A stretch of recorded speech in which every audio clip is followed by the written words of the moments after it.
தள்ளி விட்டுட்டு உள்ள போயிட்டேன். ஒரு பொண்ணுன்னு கூட பார்க்காம அந்த செக்யூரிட்டி எல்லாம் என்னைய புடிச்சு இழுத்துட்டு வந்து வெளியே தள்ளினாங்க.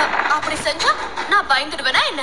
நான் டாக்டரை பார்த்தே ஆகணும்னு அங்கேயே உட்காந்துட்டேன். வேற வழியே இல்லாம டாக்டரை என்னைய பார்க்க அனுப்புனாங்க. நான் கூப்பிட்டதும் டாக்டரை அனுப்பியிருந்தா நான் பாட்டுக்கு அவங்கள பார்த்துட்டு வந்திருப்பேன். அவங்கதான் தேவையில்லாம என்ன கோவப்படுத்திட்டாங்க. ஏண்டி என் புள்ளைய வீட்டுல டார்ச்சர் பண்றது பத்தாதுன்னு ஹாஸ்பிட்டலுக்கு போய் டார்ச்சர் பண்றியா? ஏண்டி நீ யாருக்கிட்ட ஹாஸ்பிட்டலுக்கு போன?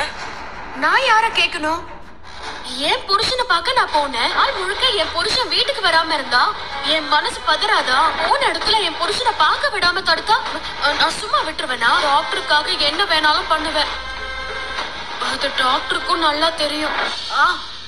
டாக்டர் ஆஸ்பத்திரியில இருந்து ரொம்ப டயர்டா வந்திருக்கா. டாக்டர் இந்தா நீ போ. என்ன? அது மட்டும் என்னால முடியாது. நீ என்னைய எவ்வளவு வெறுத்தாலும் நான் உன்னைய நேசிச்சுக்கிட்டே தான் இருப்பேன்.